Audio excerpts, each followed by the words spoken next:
Hello and welcome to some more Star Citizen. There was an interview on Star Citizen Live with Todd Papy, and they talked about things that would be in Alpha 3.6, how they were going to work, and some bits for future updates as well. This is a summary of that info.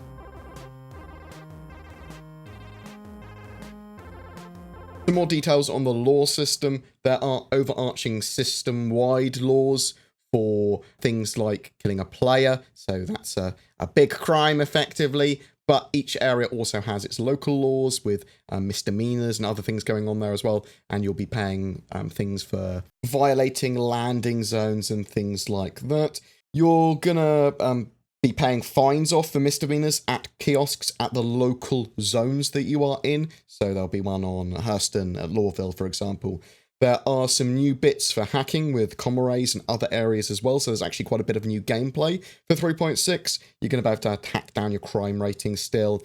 If you attack a target breaking a certain sort of like damage threshold, then the other player can engage and kill you without getting a criminal rating. So it's not just sort of like who kills who's a criminal. There is some other stuff going on there.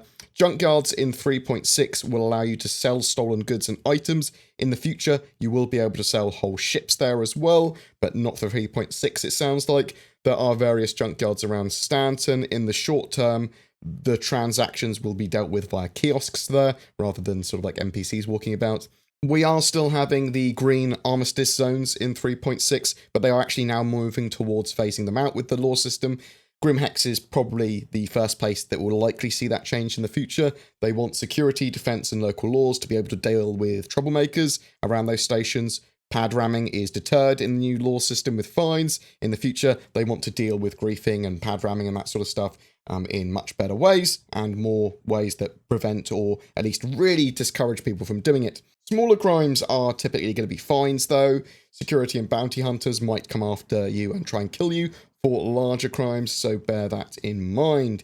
Can you sell cargo on ships that you've stolen?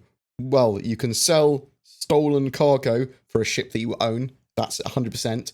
But Todd is not sure if a stolen ship's cargo can be sold, because it might not detect that you actually own the ship. I think it's the idea there. We'll have to wait and see. They will be working out a deeper law system as they go forward. It's sort of like going to be iterative. There is new hacking gameplay and missions in 3.6. They sort of mention a hacking ship, and I'm not entirely sure what that is. You can turn off and hack comm arrays, and there's going to be a lot more interesting things to do hacking-wise, or at least new ways of interacting with some things. There are features that are being worked on for 3.7 that are certainly not in the roadmap. They've also been working out ways to gather and cluster gameplay around planets, so you don't have to travel around to other planets if you don't want to. You might be in a smaller ship that's not designed to travel constantly between planet to planet. You might just want to stay in a single planetary system just around Hurston or something and all the moons there. Todd mentioned Nix and Pyro as systems as well that they sort of like have in mind, which leads me to believe that I'm probably correct with my theory of how they're going to build out star systems in the future. They might make Pyro and Magnus, and then after that make Nix, and then sort of like go towards the Odin system, which we've seen in Squadron 42. It just seems the most sensible route to get multiple systems in. They are trying to solve stuttering and deadlocks before 3.6 goes to wider PTU. Stations in Alpha 3.6 will have a little more internal variety, but for 3.7 and 3.8, they're trying to build out loads of new areas, utility areas, hubs, engineering areas, and areas for the gravity generator and components and that sort of stuff. So you'll see a lot more sort of interior variation and addition in 3.7 onwards. Port Olisar is still in for 3.6. They are building out larger stations and cargo depots, and they will eventually replace Port Olisar. Compasses, navigation tools, coordinates, and sort of like sharing them. All of that sort of mechanic is up in the air at the moment. There are a lot of considerations that they need to do when it comes to saving locations, sharing locations, navigating, because they need to have like those locations and stuff tied to individual object containers, because planets are going to be orbiting as well as rotating. They do want you to be able to sell location data in the future. Scanning is still currently being worked on, and they want to complete that before moving on to anything like coordinates and sort of other navigation. Harvestable entities are connected to mining at the moment, so that's the way they spawn in mining nodes and that sort of stuff. But It's also going to be used for plants, loot, weapons, farming, basically items being spawned within object containers. It will be used to spawn mission items on a derelict, for example. Basically, it's the loot system. They are improving the VoIP and group experience with hailing ships, ship channels, mobiGlas and invite quality of life improvements, a working global proximity chat. I believe VoIP is on by default as well, though. Obviously, you have to push to talk for it, but it's a lot more adoptable, is the idea. They are constantly iterating on commodity prices for the game, and you'll see some of that in 3.6, but obviously there's a lot more work to do there. In the future, the economy will simulate prices and changes with them, and generate some missions based on the simulation and what's going on with that. It will take into account what NPCs are supposed to be doing, but also what players are doing. Is stuff being bought and sold? Are factories requiring lots of a particular commodity? Are those commodities getting through?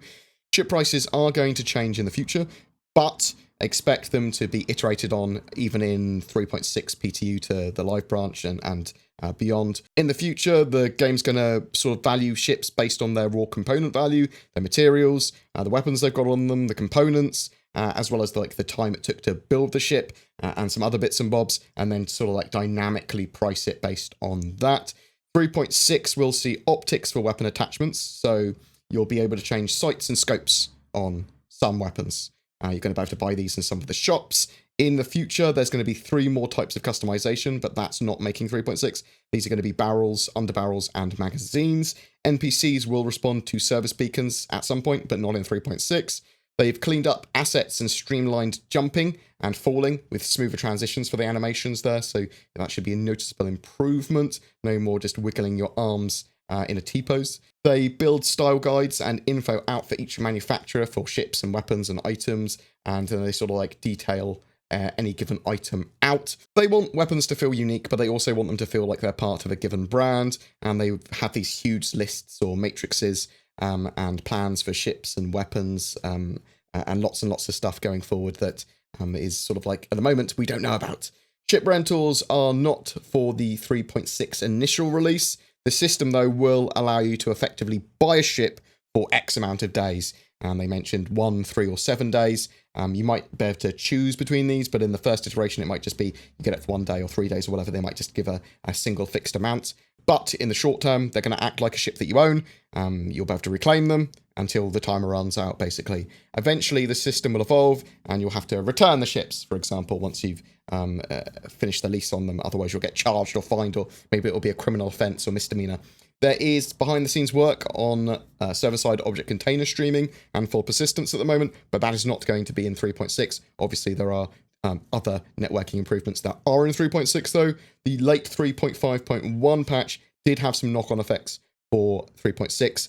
They don't want to be releasing patches late where possible, though, so they do acknowledge that 3.6 isn't ready for prime time yet, and they're sort of reasonably apologetic for that, but they don't want to release something that's entirely broken. So I'm hoping that 3.6 is worth the wait, but we don't know how long we're going to have to wait. Potentially we'll have a wider PTU for the weekend. We'll have to wait and see, but it doesn't look like live is currently on the horizon. But I thought that was a good bit of information from Todd Papy. I quite like Star Citizen Live when it talks to devs, especially when it's to do with game design and how mechanics actually work. These are some of my favourites. Do you have any questions about what we talked about? Do you have any opinions? Are you disappointed that 3.6 has been delayed? Are you very excited for some bits of it?